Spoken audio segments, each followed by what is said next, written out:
বাজারে আমাদের যেই দেশি মরিচটা পাওয়া যায় ওটার কেজি 350 টাকা থেকে শুরু।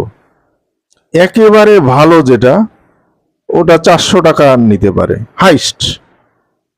আর যেটা ইন্ডিয়ান একেবারে ঝাল মরিচ, কারেন্ট মরিচ বলা হয়, ওইটা 400 টাকা থেকে শুরু হয়, 450 হাইস্ট একেবারে 500 টাকা শুকনা ঝরঝরাটা।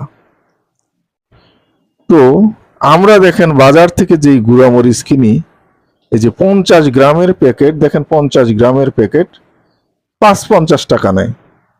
তাহলে আমাদের থেকে কেজি নেয় 1100 টাকা। গুঁড়া মরিচের কেজি আমরা কিনি 1100 টাকা দিয়ে। কেন রে বাবা?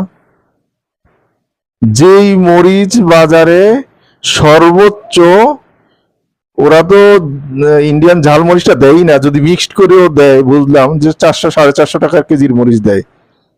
400 টাকা কেজির মরিচ দেয়, তখন তারা 1100 টাকা কেন নিবে আমাদের থেকে? গুঁড়া মরিচ এখন বলতে পারে ভাঙানোর পর একটু ঘাটতি যায়। ঘাটতি যায় কত টাকা? 1 কেজি দিলে 50 টাকা ঘাটতি যায়, ধরলাম 550। তোমাদের প্যাকেট কোম্পানির এইটা সেটা হাবি যাবি আরো 50 টাকা কেজিতে ধরলাম আমরা, 600 টাকা।